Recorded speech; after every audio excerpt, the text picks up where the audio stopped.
All right, we'll call, we'll call the meeting to order. And at this time, we will have our clerk of the board read out actions taken in closed session. Trustee Milchiker? Yes, okay. On a 6-0 vote with Trustee J absent, the board approved an unpaid leave with benefits from 7/29/13 through 8/30/13 to a custodian. And that's all the reports. All right, and if you'd please rise, and Trustee Wright will lead us in the invocation.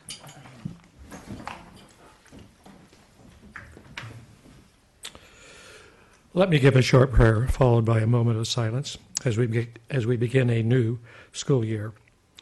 Our Father who art in heaven, we thank thee for gathering us together in this meeting of the Board of Trustees. We thank thee for the freedoms that we have and to live in this great land of America. We pray continually for our military members and veterans, and we specifically pray for those who are serving overseas. We also continue to pray for our firefighters and others who are fighting fires in Northern California and in Idaho and other areas in the West. As we begin the start of a new semester, we are thankful for our students, our dedicated faculty, staff, and administrators. Bless us that we may have a successful year for our district. We sincerely pray in his name, amen.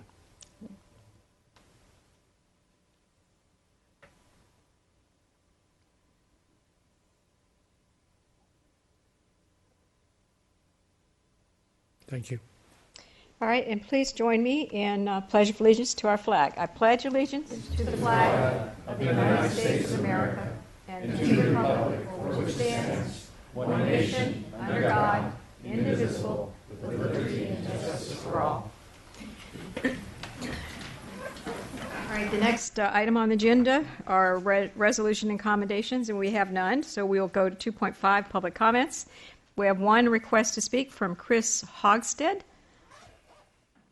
Okay.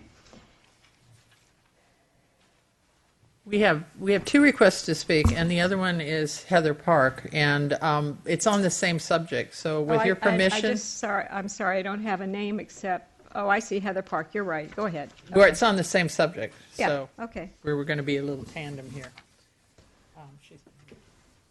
My name is Chris Hogsted, and I'm the director of the Health and Wellness Center at Irvine Valley College. And I've been interested for years in strengthening the smoking policy at IVC. And a couple of years ago, I presented my thoughts and ideas to the ASIVC and found a student partner in Heather Park, whom you know. Ever since my first year, I was public relations officer for ASIVC, and some students started to reach out to me and discuss the smoking policy and how they were seeking some change and for help. One student in particular really stood out to me because she had really bad asthma attack, and she was telling me that she couldn't find a good route to go to class without being surrounded by tobacco smoke and without her asthma acting up, and she asked me if we could change the policy or if she should start seeking online classes. And so that's when I really figured this was a really big issue on campus. With the support of the College Council, we formed a smoking policy work group on November 3rd, 2011, consisting of several students, representatives of faculty, staff, maintenance, police, public information office, which was a broad spectrum of the campus. We met to plan our strategy and have met several times over the 2 years. We became aware of the difference between smoke-free and tobacco-free. The latter includes chewing tobacco and e-cigarettes, the latter of which is the latest trend on our campuses. And I have even heard that it's inside the classrooms because students state that e-cigarettes do not produce smoke, so therefore you're not smoking. There has also been relatively new legislation resulting in changes to the California Government Code 7597.1 that allows for there to be a fine for anyone violating the smoking policy, so that now there is a means of enforcement that has not been available prior to this time. This was one of the incentives to begin in earnest to explore changing our policy. The accomplishments of our group, the group decided that we needed to create a valid survey to capture the mood of the campus with regard to any proposed changes to the tobacco policy. We contacted and have worked with CYAN, which is the California Youth Advocacy Network. It's the premier group in Sacramento that has been working on helping colleges to explore and change tobacco policy statewide. As a side note, the IVC currently has 2 students who have been on our policy committee, one current student, Heather Park, and one former student, Kathleen Wong, on the student advisory committee to Cyan, on a group called COUGH, which is the Committee Organized and United for Good Health. We're very proud of them both. Chris, let me just interrupt you for a moment. You're in public comments, and each speaker in public comments gets 2 minutes, and you're beyond your 2 minutes. Do you want to take Heather's 2 minutes? Okay, go ahead. Can I do that? I I really am going to make it in 4. All right, so let's reset the clock and then for another 2 minutes. Okay, go ahead. Okay. We attended a webinar on the effect of tobacco litter and the inability of cigarette filters to disintegrate when discarded. We sponsored a butt pickup day on April 20th, 2012, where 20 volunteers scoured campus to pick up discarded cigarette butts that were not in ashtrays and gathered 7,000 butts in 1 hour on our campus, and we didn't get them all. These were displayed in an empty Sparklets bottle, which you can see, and this was subsequently disappeared. Otherwise, I would have bought the bottle with me today. We revised and worked with Craig Hayward, the IVC research guru, to send out a survey this past semester to faculty, administration, staff, and students. We got 2,700 responses. On our campus, 53% prefer a smoke-free campus, 30.3% prefer designated areas, 16.7% prefer no change. Now, in 2014, all UC campuses will be smoke-free. CSUs are not far behind, and I just heard on the radio CSU Fullerton is smoke-free as of today. In your packet, the information, there's a copy of our survey results, which is yellow, a copy of the government code, which is pink, a copy of current California Community College smoking policies, and a copy of the California College and University current smoking policies. I present these to you, the board, in hopes that you will be supportive of the campus's desire to strengthen the policy on both campuses to be smoke tobacco-free or have designated areas for smoking or use of tobacco products only. We also hope the written policy and consequences for violating these policies, which is currently lacking. I'm retiring on Friday of this week, and I hope to see these changes before I left, but I would be proud if the changes in the policy could be part of my legacy. Thank you. All right, thank you very much. It might be that this should come back as an agendized item, so at some point. All right, so at this time we are at oral reports and board reports. We'll start with Trustee Jamal. Thank you, Madam President. On July 31st, I was able to participate in a day-long summit along with President Padberg and many in the administration, staff, and faculty and industry partners to discuss ATEP, the future of ATEP, and the build-out of what I think we're calling the College of the Future. And first thing I want to do is to commend the IVC administration, President Rockmore, for actually organizing the summit. I think the fact that we held the summit was a good milestone and a good step forward. I do think, though, it's clear we have a lot of work to do and a lot of follow-up, and I'm really looking forward to the next steps. I know we created a pretty ambitious agenda going forward over the next few months. I think implementation of that agenda will be of interest to everybody in this room and, of course, in the community wide. I hope we get some more participation from the outside stakeholders in the future, and I think we will.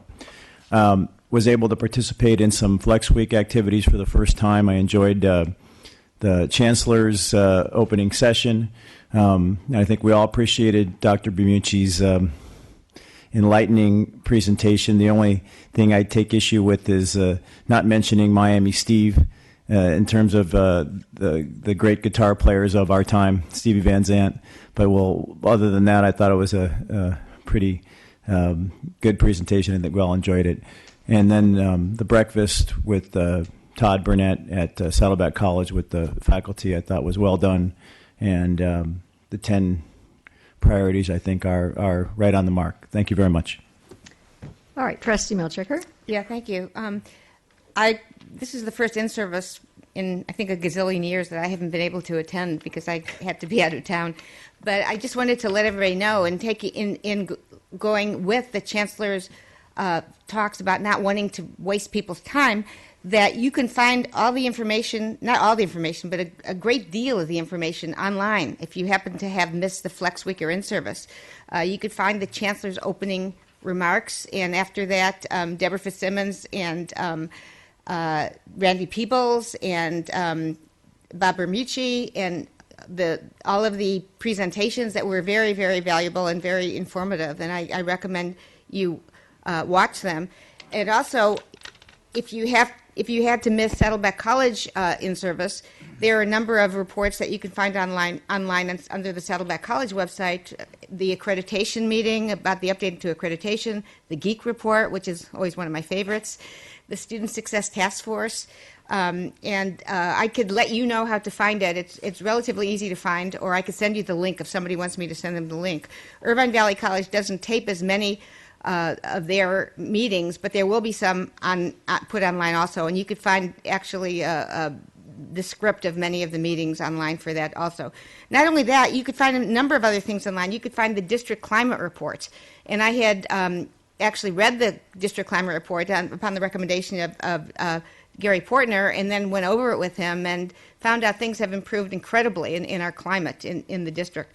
I also I want to tell you just really briefly that Dave Anderson, who's the head of our adult education program, adult continuing education program at Saddleback College, went to speak in opposition to Prop 173 by Carol Liu, and he sent me the link, and I just watched the entire hearing, and it was incredible. He spoke out against it, but not only did he speak out against it, AARP, which represents 3 million retired people in California, spoke out against it. I'm just going to read you really briefly. Trustee Melchiker, your time is up. We need okay, my time's up. If you want to know these incredible organizations that spoke out against it, let me know. I'll let you know. I'd love to share it with you. All right, you're really gratifying. Trustee Pendergast, your report, please. Unless you want to hear about my trip to Cabo, I have no report. All right, that's your report. You were on vacation. Okay. All right, I'll just give a brief report. I, of course, went to the College of the Future presentation up at, where's that park? Irvine, right? Las Lomas. I'd never been to that park. It was very, very nice. And the Chancellor's opening session and the Faculty Association luncheon, which I appreciated the speaker there, and getting to speak and renew acquaintances after a brief kind of summer for our faculty to be off. So we're back full speed with a new semester here. So, all right, our next report will be Trustee Wright. I was also privileged to attend many of the activities of in-service. I always enjoy in-service. I started by attending, first of all, IVC's on Monday, their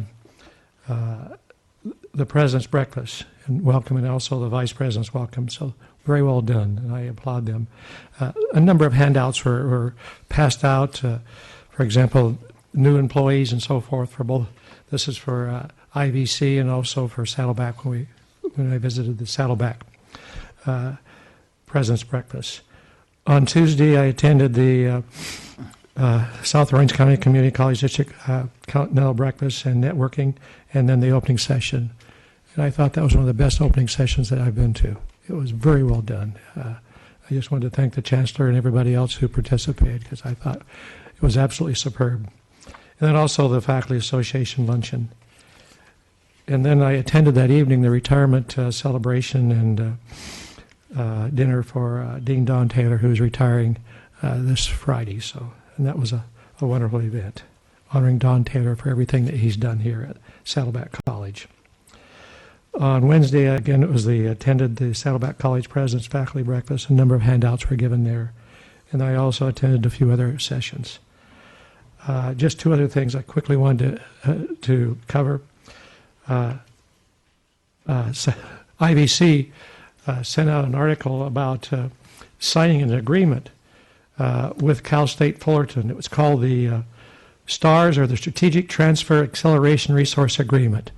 This was an agreement that was signed between both presidents, Glenn Rockmore and Todd Burnett, here at Saddleback College, with Cal State Fullerton, with the college president there. And the STAR agreement helps prepare IVC and Saddleback students in attaining necessary lower division requirements for easier transfer to Cal State Fullerton. And I thought it was sort of interesting. There was a picture in the paper on Friday, and it was saying campus's expansion. But if you'll notice real quick, there's Susan Cooper, who used to be a dean at IVC, and then there's Dr. Burnett here, and there's Glenn Rockmore here. So. Okay, Trustee Wright, your time is up. So thank you. Trustee Lang. Yes, unfortunately, I was unable to attend either of the college's in-service sessions since these activities occur at the time that my wife and I usually take our annual vacation. And this year, as I've mentioned to some of my fellow trustees already, our travels took us to 5 different countries, including Cambodia, Malaysia, Singapore, and Vietnam. Highlights of the trip included a Mekong River cruise, visits to Siem Reap and Angkor Wat, Phnom Penh, Hanoi, Halong Bay, Saigon, and attendance at an international library conference in Singapore. Most of you probably aren't aware that Saddleback College is host to a number of Vietnamese students whose studies at SCC are coordinated through California ETEC, VTech USA, headed by Mark Matsumoto, an Irvine resident. The organization works with VTech, the Vietnam Education and Training Center. I was also not aware of this until I ran across an article in the Orange County Register about California ETech and Mr. Matsumoto, who apparently also knows our own IT czar, Bob Bermucci, from a previous life. In any event, I made arrangements and visited the VTech office in Saigon, or Ho Chi Minh City, during our vacation to learn more about the program. Both Julie and I were greeted very warmly by the local VTech contacts, and I brought back some additional material regarding the VTech program that I'll turn over following my report. I'm also a big proponent of study abroad opportunities for both our students and those from other countries, which promote global friendship and understanding. Lastly, just want to wish best wishes to our students and our new and returning faculty and staff on a successful new academic term. Thank you. Okay, thank you. And Student Trustee Robinson. Yes, I attended the Chancellor's opening session and enjoyed all the presentations. They were informative and entertaining. I also attended the 2-day conference for the Community College League of California, the Student Trustees Workshop in Anaheim, California, which was the most heavily attended workshop event with 70% of the state's student trustees present. And during the conference, I was asked to join the Advisory Committee on Education Services, ACES. I also wanted to wish all of the students and faculty a good semester and good academic year. And I'll sum up my remarks with echoing the sentiments of the public comments given by the IVC Health Director regarding the strong consideration for the board to look into enacting a smoke-free and tobacco-free district. Saddleback ASG looked into this subsequent in previous years, and we found very similar results surveying the students. Thank you. All right. We are now at the Chancellor's report. One of the major themes that ran through the Chancellor's opening session was that major change is coming to higher education, and it's coming at a rapid pace. The expectation of improvement of performance at the college and university levels is universal at the state and federal levels, along with legislators. It includes the president, the governor, and, as I said, legislators. And it's with both parties. So, we have the sentiment of most of the nation saying we need to improve our competencies and we need to improve the services to our students. This past week, I'm sure many of you read about President Obama's speech that he gave on reforming higher education. A couple of the comments he made I thought were interesting and worth noting.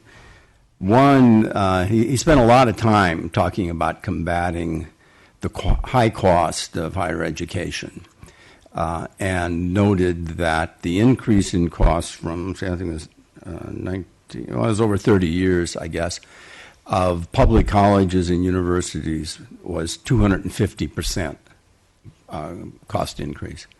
At the same time, median family income during that period of time has gone up 16%. So the rising cost in higher education is way out of balance with the income of the average family. He also wants to develop and publicize metrics of college performance so students can compare performances and compare that to the cost of going to the institution and make wise decisions. We already have in California community colleges, we already have the scorecard. See, I ran out of time already. My goodness. He challenged states to award credit based on competency and not seek time. And he was encouraging taking down the barriers that stand in the way of innovation and competition. And I think we're going to be hearing more and more about all of these ideas. What actually happens, I don't know. We'll have to watch and see, but I still strongly feel that our faculty and the rest of our employees need to be involved in shaping what the change comes. It's not a matter of whether or not change comes, it's what it is. And either we stand by and just let it happen to us, or we're a party to affecting that change. All right, thank you. We'll move to our president's reports. They have included written reports, but they may want to say something in addition. So we'll start with Irvine Valley College, President Rockmore. Sure, go ahead. We'll start the clock. We'll wait till you start to speak. Okay, you can start now. I'll be really quick. I have one topic. First of all, thank you very much. And you're all familiar with the Student Success Task Force and the act that's associated with that and the recommendations. Well, at the national level, the American Association of Community Colleges convened what's called the 21st Century Community, actually the 21st Century Commission on the Future of Community Colleges. And they have a series of recommendations that resulted from that. This is the report right here. And you have a card in front of you that has those recommendations. Okay. Well, a component of those recommendations actually include the voluntary framework of accountability call to action. And this is a request that the colleges will commit to change that the Chancellor just talked about. So I would like to thank the Academic Senate, in particular Kathy Schmeidler and Rupa Mather, who spearheaded the college in developing our call to action and actually pushed it through. And I have a copy right here.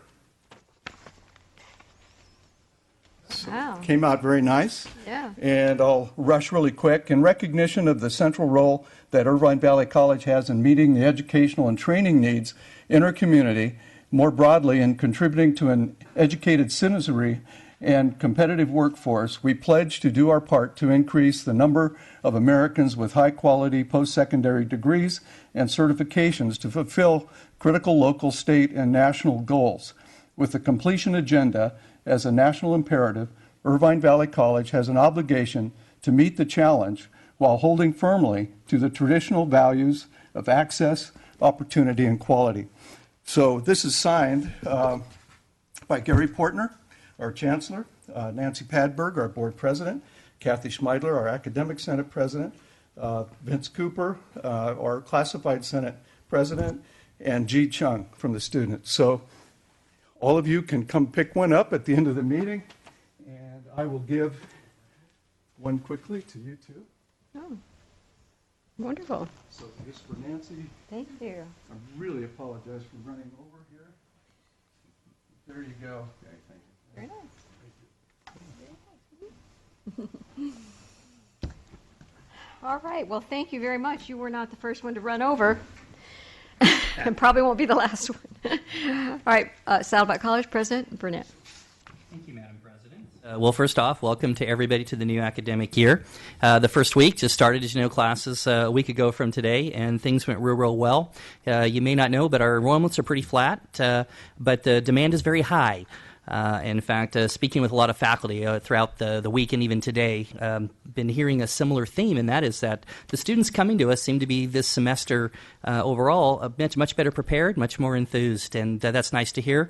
I can't help but wonder if maybe a little bit of our new implementations on enrollment priorities as well as other requirements is starting to maybe change a little bit of our student mix. That's good, and of course have some unfortunate sides of it as well.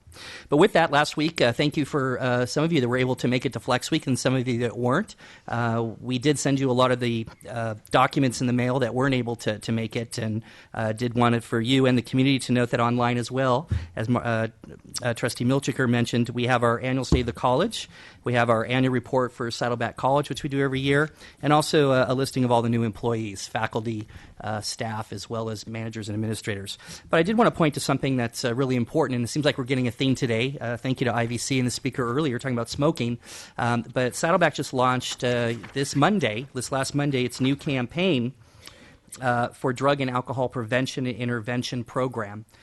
We actually have these posters, and we sent you all a copy of them as well. These posters giving information for students and others in our college community, giving them and encouraging them to please contact Saddleback's various services for helping students that might be dealing with drug and alcohol issues. So we're very excited about that program, and hopefully we'll have an impact on our students and to help them succeed.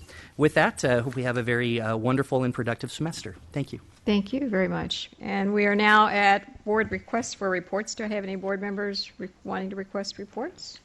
Trustee Prendergast. I just have a request if the tech people can unfreeze my screen. Oh, we have a new system up here, and we're having some challenges, I guess. So, all right. So there are no discussion items. So we are now at the consent calendar, and before we have a motion, I have several items that need to be pulled off the consent calendar. 5.5. Please pull that one. There are actually going to be changes to that that we will have explained from Vice Chancellor Fitzsimmons, and 5.10 and 5.11.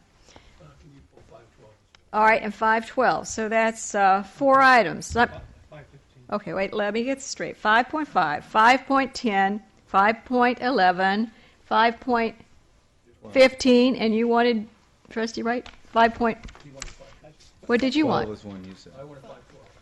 5.12, okay. All right. So do I hear a motion for the balance of the consent calendar? Second. Moved by Trustee Lang and seconded by Trustee Prendergast. This is the first one I heard, but I heard several. So with that, seeing no comments or questions about the balance, we will vote on the consent calendar. Okay. All right. Matter carries unanimously with 1 trustee absent and a student advisory yes vote. So what's the question? We're voting. We're not voting on here yet. No. Okay. I'm looking at that and pushing buttons. No one told me to do anything different. So, okay. All right. So we are now then at 5.5, and I will let Vice Chancellor Fitzsimmons present this item. And you want to talk about the changes, please? Yes. You have before you a replacement page, and I wanted to point out what the change is compared to what was in the original packet. If you look, first of all, the item is agreement, which is an amendment for real estate services for our broker for the ATEP property and the brokerage of CBRE. If you take a look at the agreement, page 2 of 4, at the very top, it was section 5, B as in boy. A new sentence was added that says brokers shall not receive a commission on any lease or any other conveyance to the city of that portion of the property that is situated north of Village Avenue as shown on Exhibit AA. We were recommended by our law firm to add the sentence just for clarification purposes in case we did want to enter into any kind of lease arrangement with the city of Tustin for any parts of our parcel. And they wouldn't get a commission on that if we were to do so. So okay. That is the only change. Seems like a very logical and protective change. Any questions about the change of this item? I hear a motion to approve this item as changed. Trustee Wright moved it. Do I have a second? Second by Trustee Milchiker. So with that, we will vote on the item using the old button system, please. Trustee Milchiker. Okay, it carries unanimously with one trustee absent and one student advisory yes vote. So we are now at, 5.10, and this also was asked that we have this pulled by Vice Chancellor for Simmons. 5.10? Do you want me to go ahead and do my presentation? Okay. No. Wow. Do you want to wait and do the other ratification items first? We pulled them because of the 6 point. Oh, I have a presentation for 5.1, 5.11, and 6.1, but that could wait till after you do the other ratification okay. items. All right, we'll do the others that wanted to be pulled, and then we'll come back to you. Is that right? Okay, so 5.12. Trustee. But that's going to be part of her presentation, yeah. So, Yes, 5.12. Just a quick clarification. On Exhibit B, page 7 of 16, the basic agenda item provides for approval of this contract for a total contract value of $175,000. But on that page, under compensation, it basically says the district agrees to pay a consultant for services a total fixed fee not to exceed $175,000 monthly and upon satisfactory completion of the services. And I think that should say $175,000 paid in monthly installments upon satisfactory completion of the services. all right, I see we have Brandy Delana here to clean this up. Sorry, it's an annual amount of $175,000 with monthly payments. Yes, so Okay. Of can the we division. clarify the Yeah, contract? we can need to fix that Absolutely. language. So what are we going to have it say? I like what you said, Dave. $175,000 paid in monthly installments. $175,000 per year paid in monthly installments. Yes. Is that correct? Yes. Okay, so I think we need to add that it's a yearly fee paid out in monthly installments, right? Yeah, and with that change, then I would move the item. All right, so understandably, we need that change, and it's been moved. I hear a second? Second by Trustee Wright. Questions from any other trustees? All right, let's vote on the item. Matter carries unanimously with one trustee absent and student advisory yes vote. So we are now at 5.15.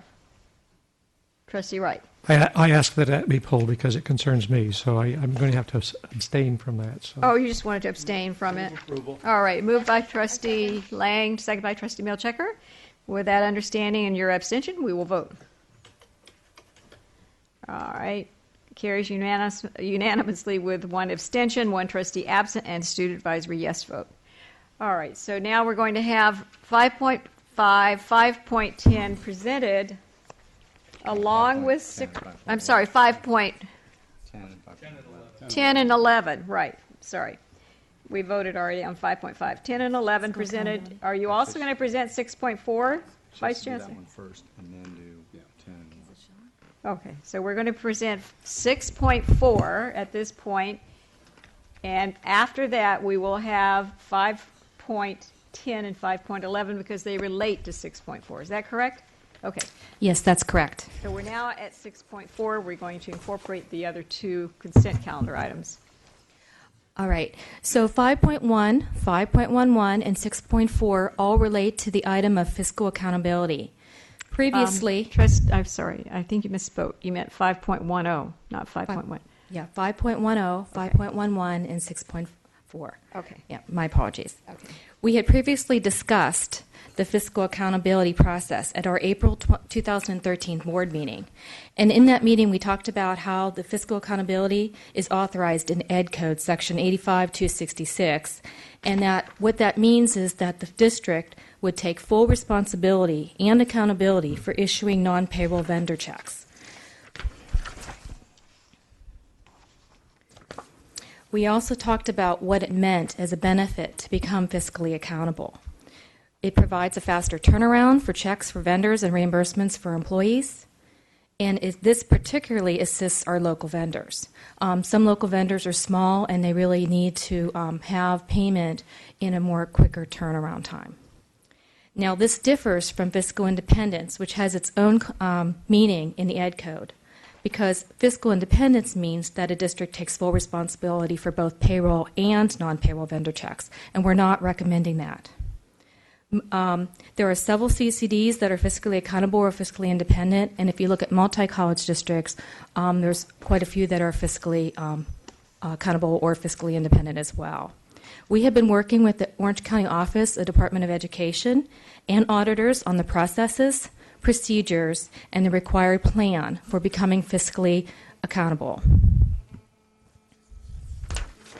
The requirements is to have an implementation plan. And our plan was reviewed by the Orange County Department of Education and our audit firm. And part of that plan is to designate a disbursing officer, and we're doing this in the packet. And you can see that our Executive Director of Fiscal Services, Kim McCord, will be designated as our disbursing officer and be responsible for our disbursements and be bonded. We have the implementation plan in your packet as an appendix, and we also have included in there all the policies and procedures that are part of the implementation plan, as well as the updated job description. Just to remind you of the timeline, right now we're asking for your approval tonight for the district to submit the application, but it's still just the beginning of the process. On or before September 1st, we have to have that application in and filed with the Orange County Department of Education as well as the county auditor.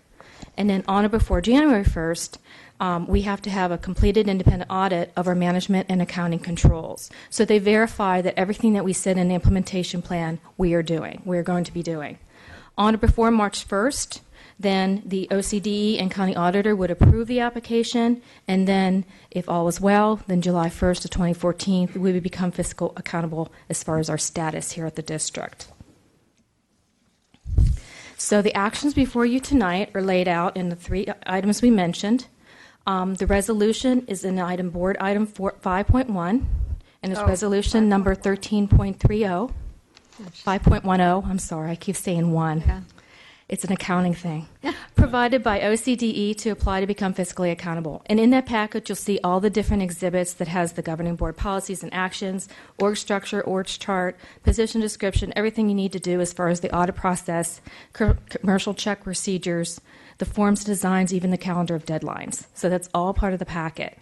Then board item 5.11 is the approval of the designation of disbursing officer, and that's a separate item, requires a separate approval. And then just for review and study, we have a BP 3104, which talks about becoming fiscally accountable. Now, you would just be looking at it tonight for review and study, and if you approve it at the next board meeting, it still would not be effective yet until July of 2014. So that's all the items, and I hope that was clear and understandable. All right, let's start with 5.10. And do I have a motion? Actually, do we have questions? to pass 6.4 first? Well, I don't know. I don't think we need. Do we have to do 6.4 first? Do you want that done first? No. Whichever it's you just for prefer. Review and study. Right. 6.4. Dave, okay, go ahead, Dave. Okay. So just a few questions. I understand the benefits of, as you've described them, and I think I've at least been advised that there are no additional personnel costs, that we have existing personnel that could handle all of the duties and responsibilities that go along with the recommendation that you're making. And I guess my other question would be, are there any other hidden costs that we should be aware of, such as additional audit procedures that may be necessary from our outside auditing firm, or any other? Obviously, there would be some additional insurance costs, it seems to me, from the additional bonding that will be required. But it sounds to me like I think you're telling me that the costs associated with this move are fairly minimal. That is correct. We will have, a little bit of work being done to make sure that they review the implementation plan before it gets finally approved, but that's it. Our existing staff will be doing the duties, and there are no additional costs, and I don't believe we have additional costs for the bond either, do we? Just for the audit, yes. Okay. All right. So then my next question is there is there going to be some mission creep here? And by that I mean are we eventually going to fiscal independence at some point in time in the future where we would take over all warrants and all payments, including payroll function, and bringing that in-house? Do you foresee a time when that might occur? I don't, not at this point in time. Now, the reason I'm saying that is because currently OCDE does not charge us anything for doing the payroll, auditing, and doing the checks. Now, I can't predict in the future if at some point there's a cost of doing business that will cast onto us. That has happened in other counties, and that's why at some point some districts have taken over. I know recently Grossmont, Cuyamaca, where I used to work, they were just given a bill, and they're changing the whole system for how they do payroll in that particular county, and it's going to cost $750,000 that's being passed to that district. So they are taking over their payroll. I mean, it's much cheaper to do so, to hire the staff that they need to do for an annual basis to do that. So if for something like that, if that's something like that would occur for us, then we would assess it and then make a recommendation at that point. But at this point in time, we're getting all those services without having to pay anything. Okay. And then finally, can you tell me how many other of the community college districts in Orange County are fiscally accountable, and how many community college districts in the state are fiscally independent?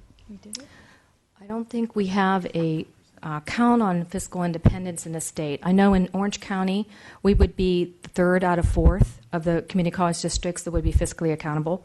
North Orange County is not at this point in time. We're not sure why, but they aren't. Okay. All right. Thank you. Okay, so if we take these separately, we're going to start with 5.10. I'm sorry, you wanted to speak to? Oh, you look like I'm still struggling with the new system. Trustee Wright does. All right. Let me just finish before you start, Trustee Wright. And part of that is a resolution, but we've been told we do not have to vote individually on resolutions, so it would be incorporated in 10.0, 10.0. Well, thanks. 5.10. All right, Trustee Wright, go ahead. Just one quick question. How does your staff feel about this change? They're supportive of it, and they've helped work on the implementation plan and the processes. Okay, thank you. So any other questions before we vote on 5.10? Seeing none, let's vote. We have a motion and a second? I think we do. So, okay, moved by Trustee Jamal and seconded by Trustee Lang. All right, carries unanimously with one trustee absent and a student advisory yes vote. So now we're going to 5.11. I move 5.11. Okay, motion by Trustee Prendergast for 5.11, second by Trustee Lang. You're going to present this, Vice Chancellor? Yes, this item is the disbursing officer, and that's basically recommending that we make the executive director of fiscal services the disbursement officer as required by the plan. Okay, so that's pretty straightforward, right? No questions? Let's vote. Oh, sorry. Okay, carries unanimously with one trustee absent and student advisory yes vote. So, do you want to move to 6.4? Yes, we might as well. All right. All right. So we have a motion and a second on 6.4 for review and study. Comments or questions? Let's vote on the item. Trustee Jamal? Carries unanimously with one trustee absent and a student advisory yes vote. So now we are at the general action item 6.1, and that's the adopt the budget for fiscal year 2013 to 2014. All right.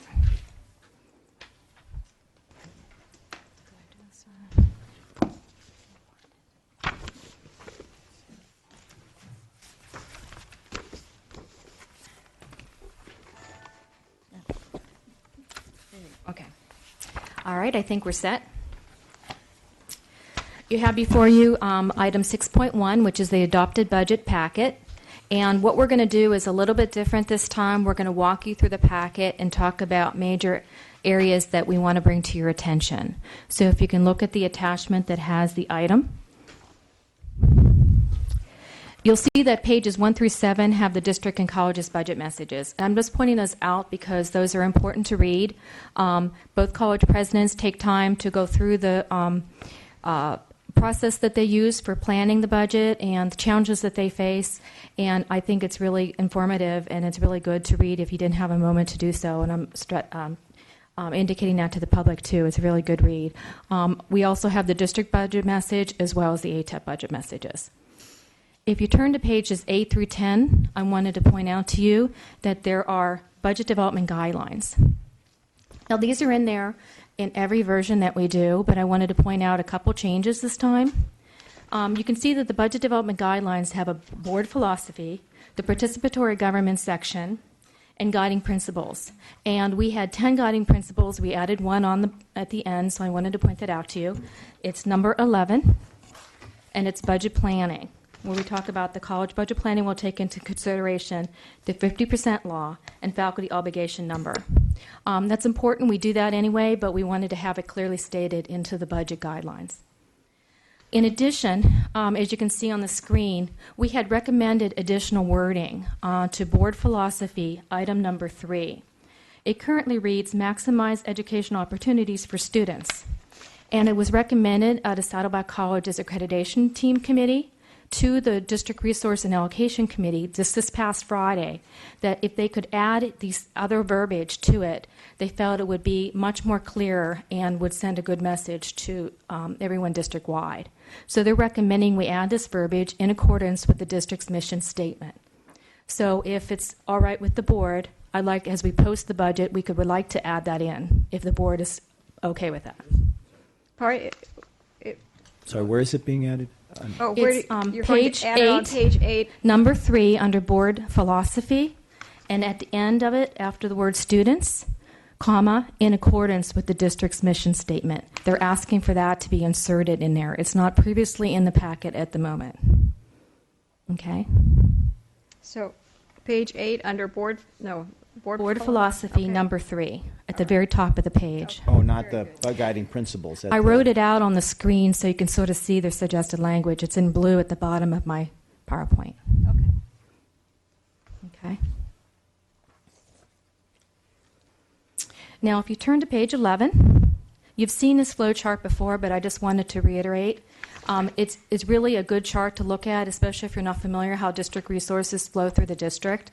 We didn't have this before, and it really clearly demonstrates how not only strategic planning drives the budget and resource allocation, but how the decentralized decision-making takes place at the colleges, and they make their decisions on planning processes as well. And you can see that everything, we use the DRAC model and BPAR 310 for resource allocation. So it's very transparent, and it's clear, and it's very much of a participatory governance process. So this flow chart sort of illustrates that, and there's definitions in Appendix B for budget terms that hopefully clarify all the different nomenclature that we have at our district. Pages 12 to 17 basically do an overview of the fund structure, and I just wanted to point out that the general fund this year at the adopted budget is $239.5 million, and unrestricted is 91% of that, and restricted is $21.5 million at 9% of that. We have other funds that total $358.7 million, so we're now up to almost $600 million in all funds. Now, the other funds that are listed there in the $358 million category include such funds as community ed, child development, capital outlay, and that's including our basic aid projects, self-insurance, retiree benefits, and the OPEB funds that you know that we manage.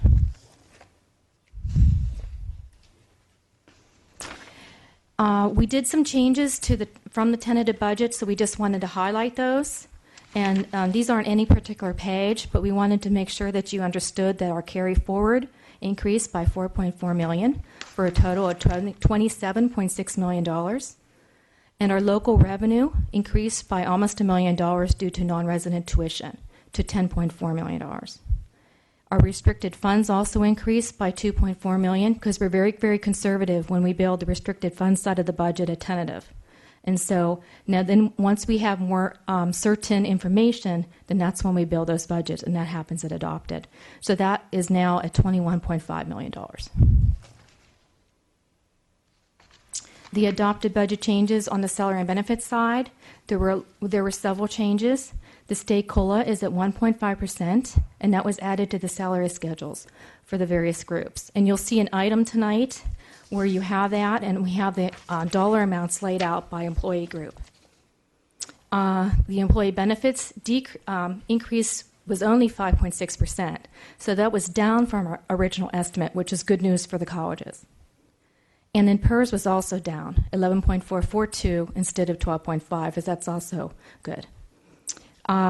We wanted to point out that excluding the reserves and basic aid funds in the calculation, our salary and benefits are 83.5% of the budget. And we have tables for each of the areas, Saddleback College, IBC, and district services, what those percentages are individually. We also have changes on the general expenses, and the general expenses are categories that are sort of district-wide things that are placed in the DRAC model. So our property and liability insurance increased by $10,000, and then we did a one-time carryover about $400,000 for approved IT projects. Now, we don't budget IT projects this way anymore. This is a carryover from before we went to BP 3110 and AR 3110. So we follow that process now for our large IT capital projects. And then instructional equipment and scheduled maintenance funds. We got these funds late in the process, and they were very unexpected from the state. We had no indication that we were going to get these monies. We haven't had them for many, many years, so they're not included in the adopted budget. So the colleges right now are discussing this through their various planning and budget committees, and then we'll bring back a budget amendment to the board soon once we determine how we're going to recommend allocating this. And I should mention it's about $560,000 in total for that category. So that's pretty significant and an unexpected surprise, pleasant one. All right, we're going to have Director McCord now do the basic aid side of the budget. Good evening. Okay, so for the basic aid resources that we have available, we had a beginning balance of almost $29 million. That increased from what we had expected at tentative, partially because we got additional tax receipts at the end of the year. And the receipts for 13-14 are estimated at $39.2 million, and that's up about $500,000 from what we thought at tentative as well, because when property tax increase in one year, we assume they'll keep going up in the next. So that left a total $68 million available for us. And we take 20% of the $39 million receipts as a contingency. And then we allocated $56 million at our June board meeting, and that leaves $3.8 million in unallocated funds because of those estimates that we based our prior recommendations on. So we really have about $10 million, $11 million that's set aside right now.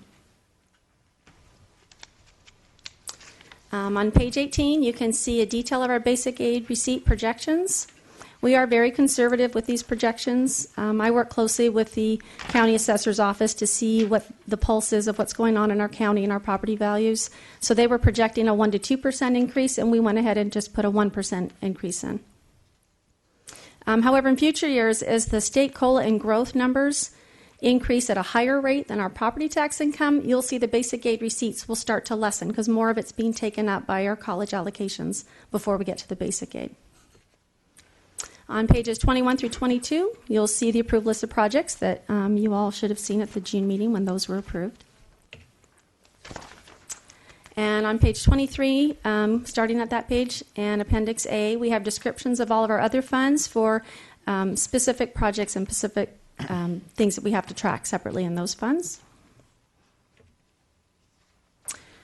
Pages 26 through 30, those are our budget tables. They're very detailed, lots of numbers. If you're someone like me, you enjoy this part. But they show each of the funds' revenues and expenses in the format that we're required to report those by the state. So each of the revenue and expenditure categories. It shows the changes in fund balance.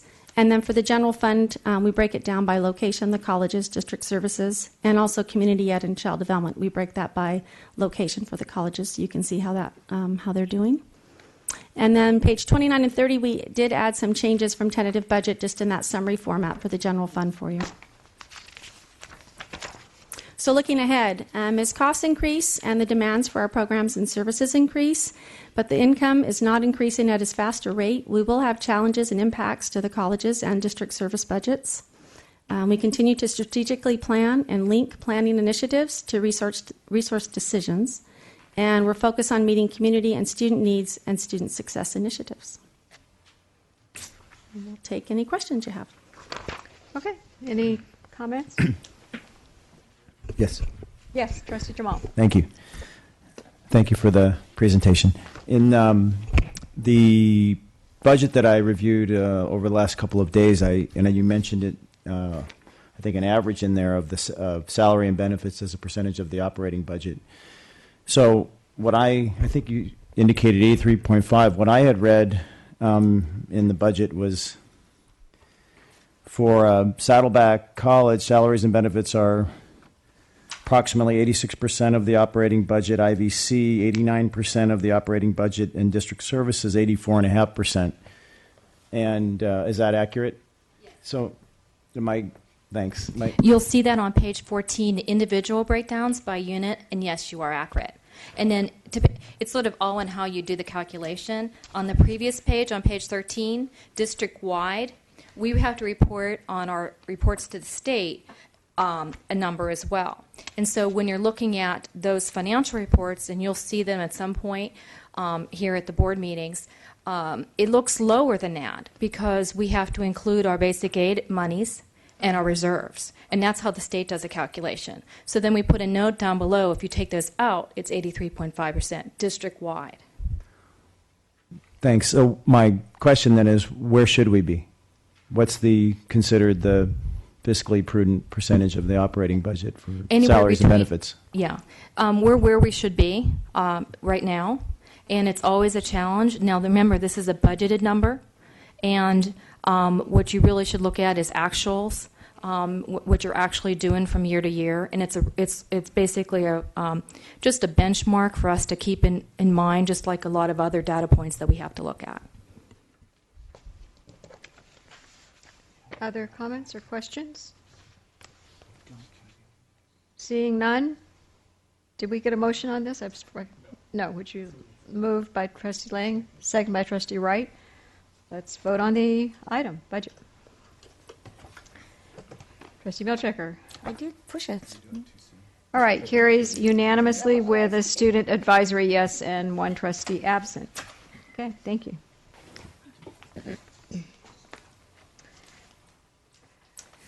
We're going to have our student governments now give their budget presentation. So I guess it's Saddleback College is up next. 6.2 is our student government budgets.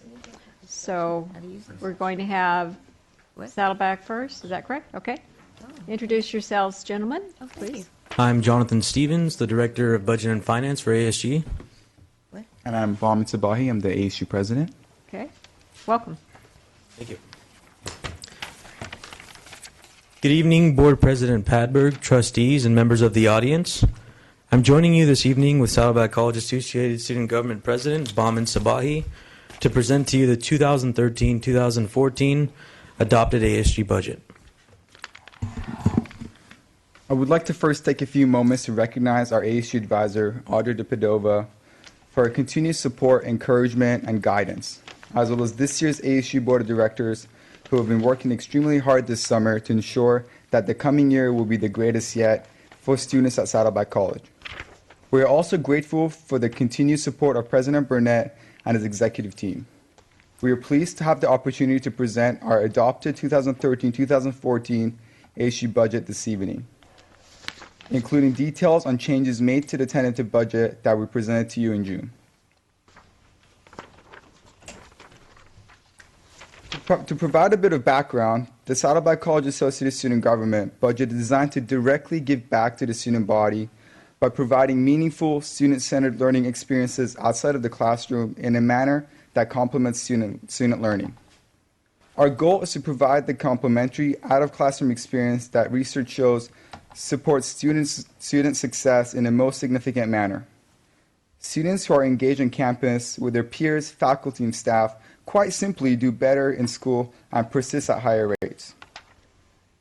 Funds for this unique budget support student leadership development, soft skill acquisition, and drive students to develop critical and creative thinking processes. As an experienced Saddleback College student who aspires to be an international business leader, I can personally attest to the significance of the programs and activities supported by the ASU budget. Now, in years past, the Associate Student Government leadership spent all too many hours allocating funds to divisions for essential programs that fall outside of the scope of student government's mission. Thanks to the President's executive team and with the help of Vice President Hilton, last year was the first year we were given the opportunity to assume responsibility only for the portion of the college's contract revenue that pertains to our mission. So, while we oversee less funds, we now extract more from the budgeting and programming experience that we did previously. This has allowed ASG to really focus on student success, both in the programs to support and the actual programs and activities planned and executed by ASG. We're grateful to have the support of the college's leadership in making this transition. I'm pleased to now present the adopted ASG budget for the 2014 fiscal year. The tentative ASG budget that we presented in June was constructed utilizing a number of placeholders for both revenue and expenditure, as we waited to receive the final beginning balance and guaranteed revenue figures. As you are all aware, the fiscal year changeover for the district occurs on July 1st, which is after we formulate and present our tentative budget to you, and therefore changes are inevitable. We do our best to prudently estimate our beginning balance, for instance, but nothing is final until we receive the final data. Here are a description of changes. We'll start with our beginning fund balance. As we formulated our tentative budget, we followed a conservative and prudent approach, estimating our beginning balance to be lower than the year before. It turns out that we have the lowest ending balance on record, meaning that the vast majority of funds allocated were spent. Keeping in mind that the beginning fund balance includes the emergency reserve as well, we are both surprised and pleased that the actual rollover fund total was only $42,640. The most significant source of the revenue for the Associated Student Government is our guaranteed revenue, the contract revenue that is derived from auxiliary campus services such as the coffee cart, the cafeteria, the bookstore, and the snack vending machines. ASG receives 40% of the revenue, and the college uses 60% to support essential student-centered programs that were formerly funded by ASG, but that we determined were out of alignment with our ASG mission. Last year, the new bookstore contract provided for a one-time increase in funding, and this year, we had to adjust to the standard minimum guaranteed revenue. This $61,043 reduction in revenue from what was presented for the tentative budget required us to adjust our expenditures accordingly.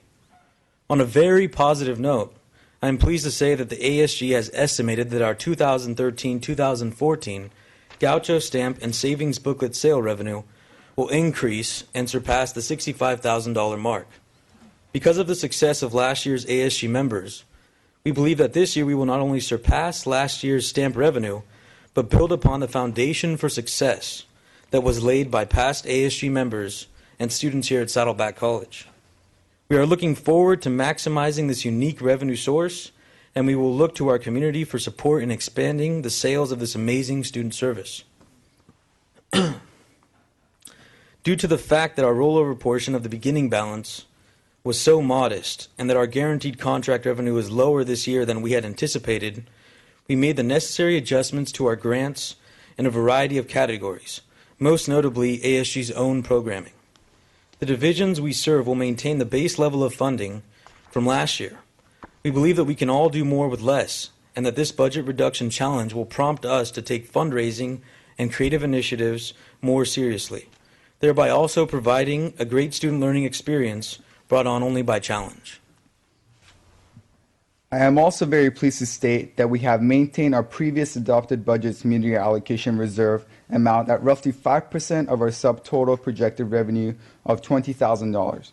The subtotal of projected revenue, which does not include the emergency reserve, can be found in the line item budget that we included for your reference. We are happy to report that our scholarships provided through the Saddleback College Foundation and to the Child Development Center for student parents will all remain intact at the same funding levels as last year. Last year's scholarships that could also be categorized as student support were added to the scholarship category, which is why it appears to be more. We prefer to display in this category only scholarships awarded in a more traditional fashion, which is why we made a categorization change. In all, thankfully, we maintain a very high level of scholarship support in relation to the size of our budget. Lastly, we would like to bring your attention to the numerous highlights of our ASG experience here at Saddleback College. In the past year, the Saddleback College ASG has maximized scholarship allocations. We partnered up with the Saddleback College Foundation and created an extremely successful fund matching program in which ASG aided the foundation by matching a portion of every donation given to the foundation for scholarships. The end result was a 50% increase in scholarships. It was truly a giant success, not only for the Saddleback Foundation, but for the Associated Student Government as well. In addition, ASU worked to bring the student body here at Saddleback College its first Crunch Time event. In collaboration with the Learning Resource Center, the Saddleback ASU provided extended library hours to students during the last 2 weeks of the semester leading up to finals. The results were spectacular. Students were not only able to spend more time studying for finals, but were also given the opportunity to take advantage of extended tutoring hours as well as healthy snacks that aided in the success of students facing their hectic crunch to study for finals. ASG also funded our own special topic grant program, which focused on peer-to-peer mentoring between students on campus. The goal was to foster and facilitate the growth of 5 new campus initiatives in which several students benefited from learning outside of the classroom with their fellow peers. The program gave students the opportunity to learn valuable lessons from each other, as well as foster success in one another through peer-to-peer mentoring. Another exciting development this year is the creation of 3 new ASG councils that will expand several leadership opportunities to students. The Veterans, Honors, and Diversity and International Student Councils will broaden the scope of ASG to represent even more areas of the student body, as well to provide expanded leadership development opportunities. Before concluding our presentation, I just want to say that on behalf of the Saddleback College student body, we would like to thank the Saddleback College faculty, staff, and administration for their continued support of the Associated Student Government here, for the numerous opportunities that it provides to the students at our college. Without your help and guidance, we would truly not be where we are today. In addition, I would like to thank the Board of Trustees for giving us the opportunity to present our budget to you today. We can't thank you enough for your continued support of our Associated Student Government and cannot stress enough how each of our individual experiences at Saddleback College on ASG has changed our lives. It has not only made us all better leaders, but has also given us the rare opportunity to lead by example and learn from our mistakes in an environment that fosters students' success through real leadership opportunities and peer-to-peer mentoring between all students. Thank you. At this moment, we would like to take any questions you may have. All right, thank you very much for a very interesting presentation. Do I have trustees with questions? All right, I guess you did a perfect job. We'll now hear from, I'm sorry, was there a question? No? We'll hear from... I just want to say it was an excellent report and Yes, really very doing good. some creative things. So I really appreciate hearing about them. Thank you. All right, we'll hear from Irvine Valley College now. Thank you very much, gentlemen.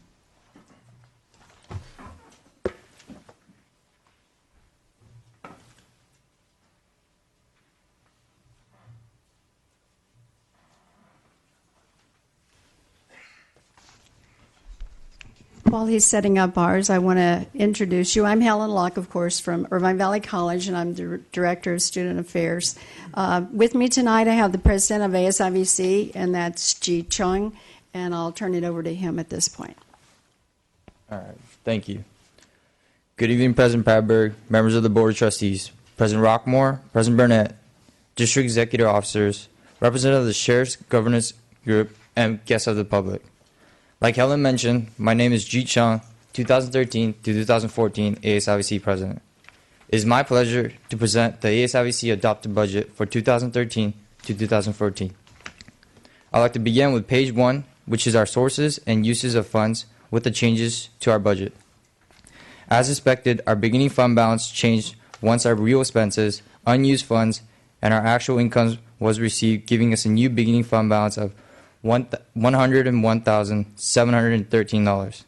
In our tentative budget, we had encumbered funds and still had an outstanding expenses, which showed around $42,000 for our beginning fund balance. After all unused funds, unencumbered funds, and all commissions were received, our beginning fund balance changes $59,713.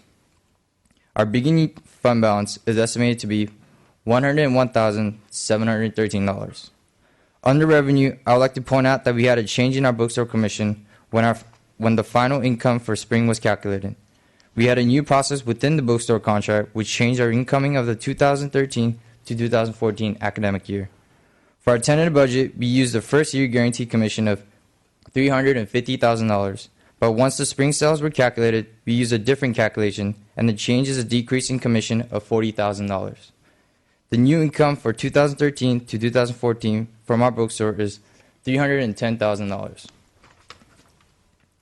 With a new ending balance figure and a change in the bookstore commission, the change from our tentative budget to our adopted budget is $19,713. Our new total sources of funds are $526,713.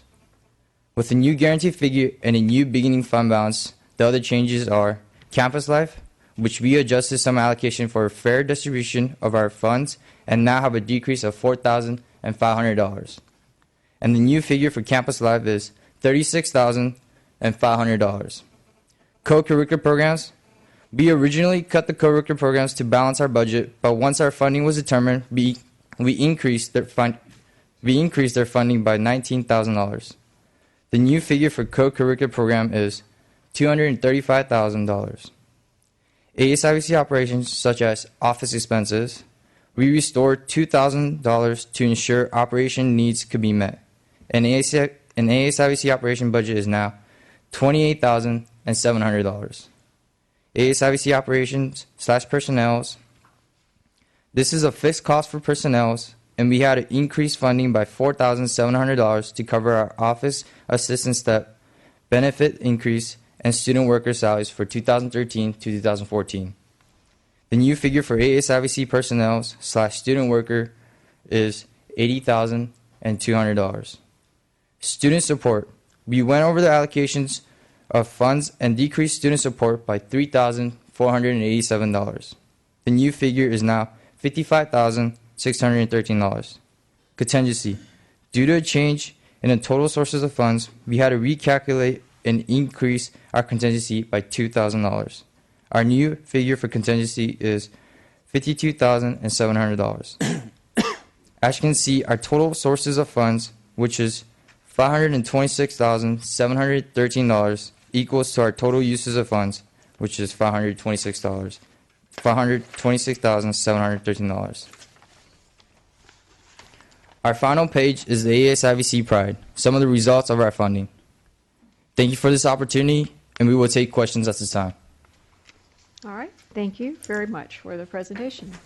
Trustee Jamal, do you have a question? No? Thanks, John. All right. Very good. Excellent job. All right. Thank you. We now have a motion by Trustee Lang for approval of the budgets, second by Trustee Jamal. So with that, let's vote on this item, approving the budgets for both IVC. All right, yes, and it carries unanimously with one trustee absent and one student advisory yes vote. Thank you very much. We're going to 6.3, which is the Irvine Valley College Life Science Building use of the County of Riverside Agreement for furniture purchases. And who's going to present that? Okay. Elena's Randy coming up to present coming that. forward? Okay, very good.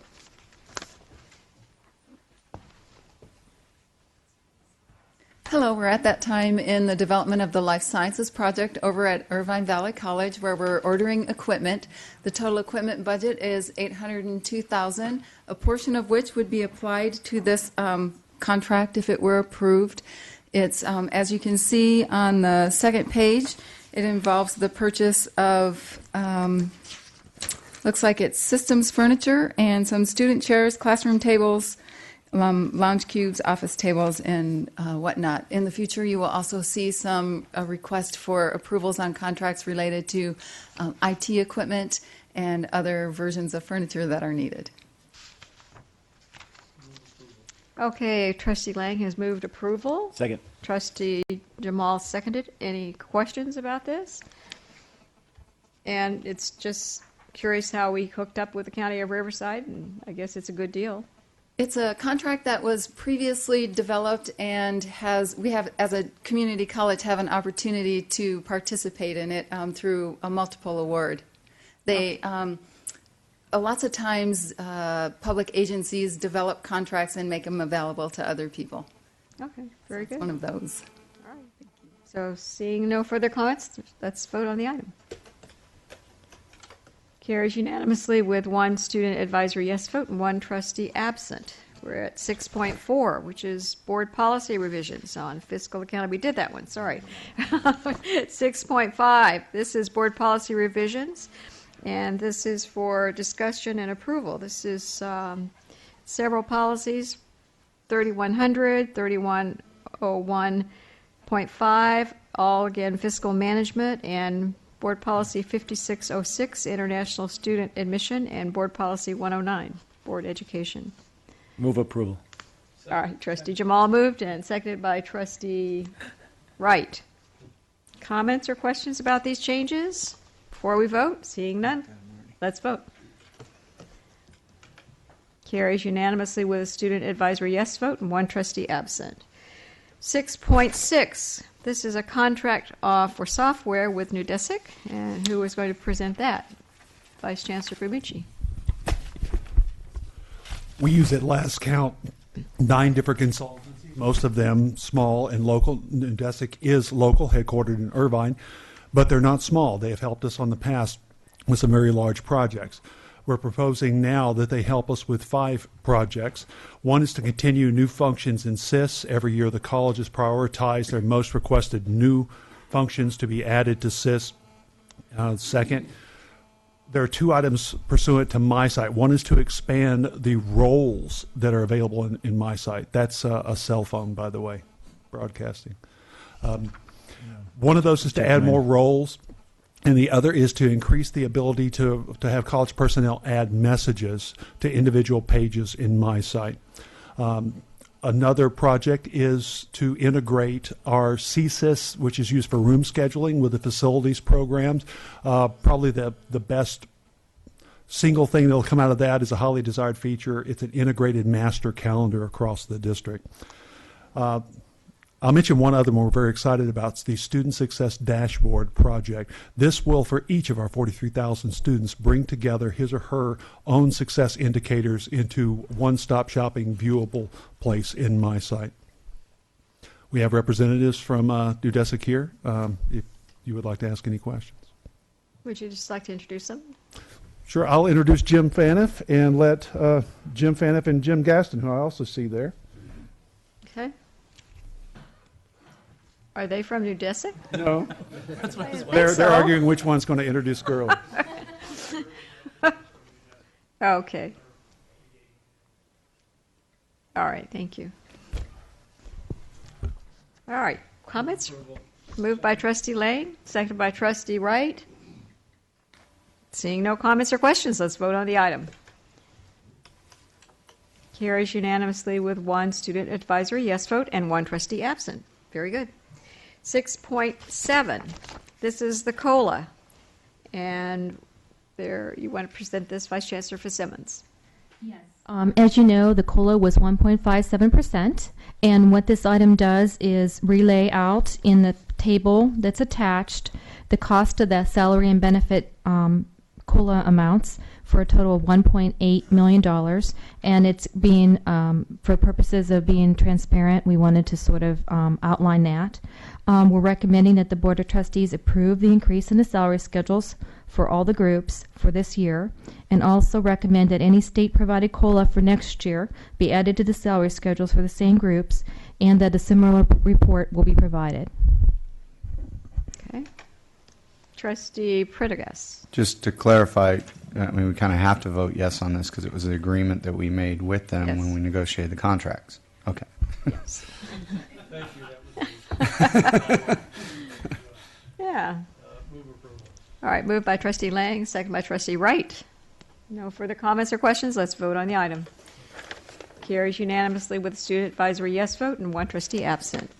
Very good. We are at 6.8, which is academic personnel actions. No changes. Okay, comments or questions about this? Move approval. All right, moved by Trustee Milchecker, seconded by Trustee Jamal. No comments or questions. Let's vote the item. Trustee Jamal, you haven't. There you go. Okay, carries unanimously with a student advisory yes vote and one trustee absent. So we'll go to 6.9, which is classified personnel actions. There's one change on the first page in item A1G on new personnel appointments. Sylvia Nuno will not be working at Saddleback, but at IVC rather. Oh, okay, very good. Okay, move approval with that change. All right, moved by Trustee Milchecker, seconded by Trustee Pendergast. Seeing no comments or questions, let's vote on the item. Carries unanimously with a student advisory yes vote and one trustee absent. Okay, we are now at 6.10, and this is, let's see, a resolution on the, Trustee, yes,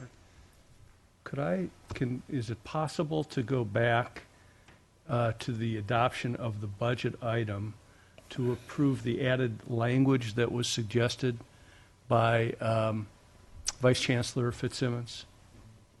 I thought that was a part of our motion and our vote already. I don't believe so. I don't believe that was incorporated in the original item. Well, if there's any question about it, that was what, item 6.1. 6.1. So would you like to address that then? And we can Sure. redo it. There's no problem. I thought we did, but apparently it wasn't clear enough. Sure. And because there's a brand new language, she did have an additional. Right. So it's page 8 to the packet, and it was item number 3 under board philosophy. Right. And the change would be adding in accordance with the district's mission statement to item number 3. Okay. I thought that was already incorporated, but if there's some confusion. What you were asking about? I'm not certain that we formally took the action to incorporate that language in the item. Okay, so would you like to make the motion? I would. All right. What is your motion? Since My you, motion is let's to be add- real clear. Add the language that was suggested by administration in their proposal of this budget item. Can you quote that language, Vice Chancellor Fitzsimmons? The language would read, maximize educational opportunities for students in accordance with the district's mission statement. All right, everyone clear about that? All right, let's vote on that change. Carries unanimously with a student advisory yes vote and one trustee absent. I don't believe that with that change we have to redo the whole item, but if anyone would like to, we will. Okay. All right, so we are now at 6.10, and this is authorized post-retirement employment and exemption from post-retirement earnings limitations. All right, moved by Trustee Lang. Second. Second by Trustee Prendergast. Comments or questions? Seeing none, let's vote. Carries unanimously with one trustee. I'm sorry, it does not. It carries with it one no vote and 5 yes votes and student advisory yes vote, one trustee absent. All right, so we are now at 7.1. These are essentially information items. It's outside speakers. Comments or questions about this item? Okay. 7.2 is the basic aid report, which I think we pretty much covered in the budget. Seeing no questions or comments. 7.3, facilities plan status report. This is, I think, pretty basic. Comes to us most every month. 7.4, retiree trust fund. No comments or questions. 7.5, quarterly investment report. Okay. 7.6, monthly financial status report. Went through that with the budget, I think. 7.7, quarterly financial status report. All right, we are now at 8, and that's reports from our governance groups. We'll start with Saddleback College Academic Senate. Dan Walsh, Saddleback College Academic Senate President. Welcome back to the new academic year. We had a very successful Flex Week with presentations ranging from classroom safety to strategic planning to our new faculty orientation. And it was also nice to see many of you at our meetings as well. The Academic Senate is pleased to see our efforts to create a unified student success effort on campus coming to fruition. You've seen multiple presentations at board meetings outlining the efforts at the colleges and how they've been successful. But there's been no central college source coordinating and directing the overall efforts towards the varied student success efforts. With the support and direction of President Burnett, we've crafted a plan to do just that, and we'll be rolling into our current strategic planning efforts. Thanks go to Dr. Bruce Gilman, who spearheaded the college efforts, and I fully expect him to see a presentation before this board on our student success efforts at the campus in the near future. Thank you. Very good, thank you. And our Faculty Association, Paul Jacobs. Yes, just a couple of comments. First of all, well, good evening. We had a very busy Flex Week. I want to acknowledge Trustee Padberg and Trustee Wright and thank them for attending our luncheon on the 13th. Representatives from the Faculty Association were present at both part-time faculty dinners, and also on Friday the 16th we sponsored a luncheon for the new full-time faculty hires in the district, and then we made a brief appearance at the Human Resources Orientation session that followed our luncheon. So we had a very busy week. Yes, you did. All right, our Irvine Valley College Academic Senate President. Thank you, Kathy Schmeidler, President of the IVC Academic Senate. First of all, I'd like to just cite Chris Hogstad, who spoke today and is retiring at the end of the week, for her 18 years of exemplary service to the entire IVC community, and especially in her role as a faculty member and part of the Academic Senate there. Of course, our Flex Week was also a great success and very well attended. We've heard a lot about it, and I'm sure we'll hear more about it as things arise. Classes started last week, and as is clear from our schedule, we are very full. There may be the occasional seat that's empty because a student enrolled and then decided to move on to some other seat, but pretty much we're full. Excuse me. Faculty in general are very happy to be back in the classroom. After that long and gruesome and arduous summer break, we're happy to be back into the classroom. And I'm pleased to say that we're seeing increased student attendance and participation in some of our key or central college committees. G has been present at a number of meetings, and other students as well, and it's a pleasure to see that they are interested and in attendance. They're always invited, but it's nice to see them come. Our professional development situation, the Senate is still waiting to find out exactly what our funding is going to be. Our our professional development sponsored or organized, I should say, campus speakers have been sponsored or paid for, or at least in part, by ASIVC, and as we've heard tonight, their funds are more limited than they've been in the recent past, and so we're trying to figure out exactly how we'll continue to pay for that lecture series that's been so successful. But I'm sure we'll find a way, and eventually we'll find out, and then you'll find out, or maybe the other way around. In any case, I look forward to your support and college support for continued professional development. Thank you very much. Okay, thank you. And Randy Peoples from our Associate Vice Chancellor, Economic Development. Thank you, President Padberg. Well, I'm pleased to announce in public tonight that on August 9th, Friday, the City of Tustin and the district finished and recorded the title for the land exchanges for ATEP. So that's quite an accomplishment for us.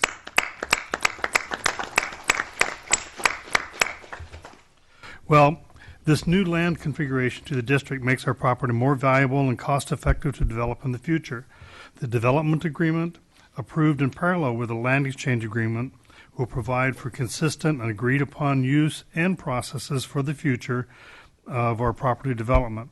The City of Tustin and the district issued a joint press release recently announcing this accomplishment. But we thank the trustees for the support in this long endeavor. Indeed. Indeed. Great news.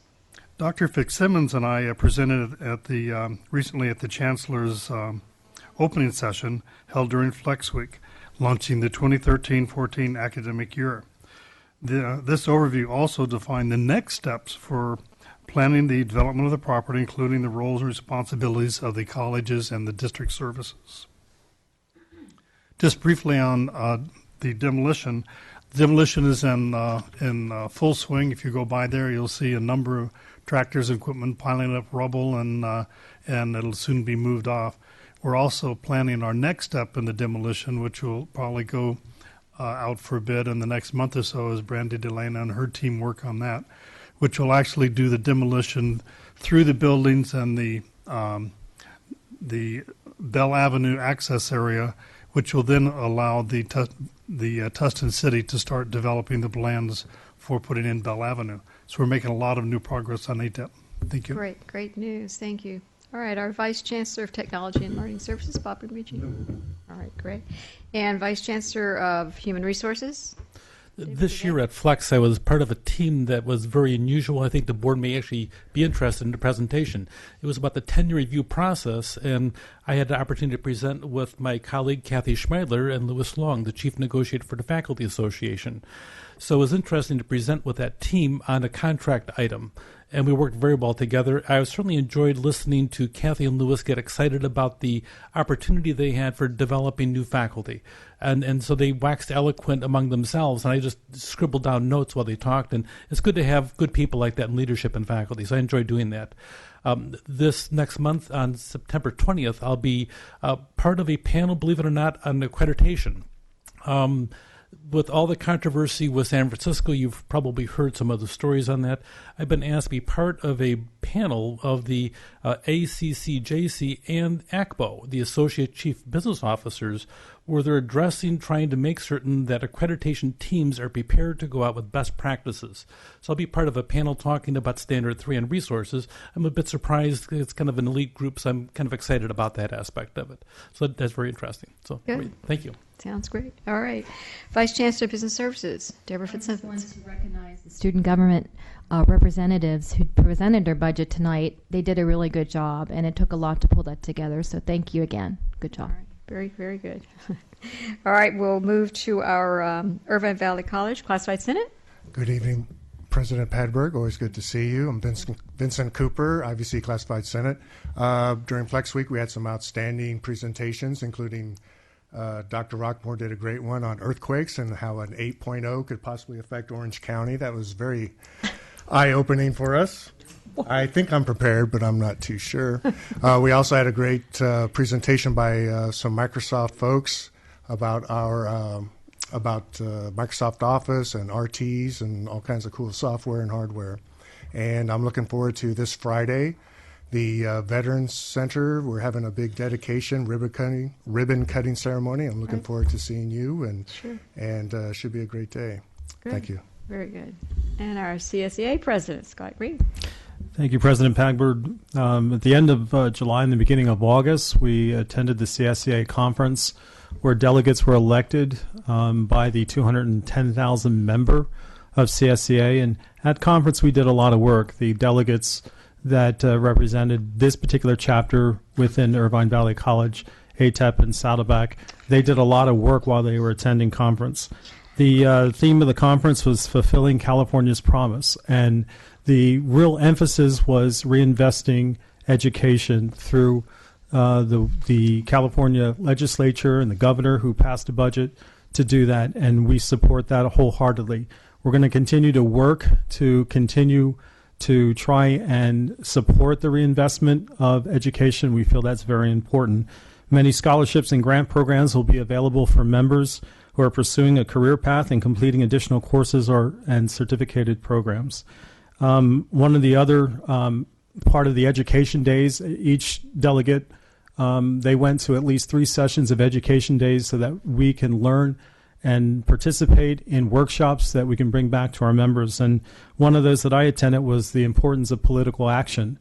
And once again, the one thing that we're proud of at CSEA is that we have a coalition of Republicans and Democrats that really strive to put the emphasis on education, and that's really, really important. We took action on many resolutions at conference, and just two I wanted to point out. We actually passed a resolution to support legislation for tenure for ROP instructors, and we also passed overwhelmingly defeated legislation for term limits for school board members. So those were the two most important, we thought, of all the resolutions that we were able to pass. Thank you. Great, very good. All right, and we are at our Classified Senate President for Saddleback College.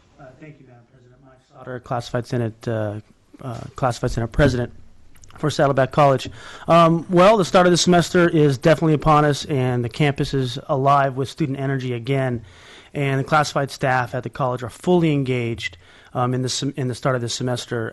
And in the new initiative that Dan Walsh presented, just talked about the student success and the ideas that student success are bringing to the college. We are very excited about the opportunities that will bring to our students. The Senate has already reviewed and approved a number of staff development opportunities for our classified staff, and we're really encouraged by the number of people that are applying for those opportunities and the support that the college has given us. Of special note, September 4th is our next general session classified Senate meeting. And to better facilitate the information across the campus, especially during these busy, busy times, we will be broadcasting our meeting using the CCC Confer telecommunications, and we don't think we'll have the video up yet. We'll definitely have the phone and the online up just to help our classified staff be able to get that information as quickly as they can. And so we're looking forward to that, and that's about it. Thank you. Great, thank you so much. And we're now at our ASG president from Saddleback College, who we already heard from, but go right ahead, give you another report. Thank you, Madam President. We've had a very successful start to our year.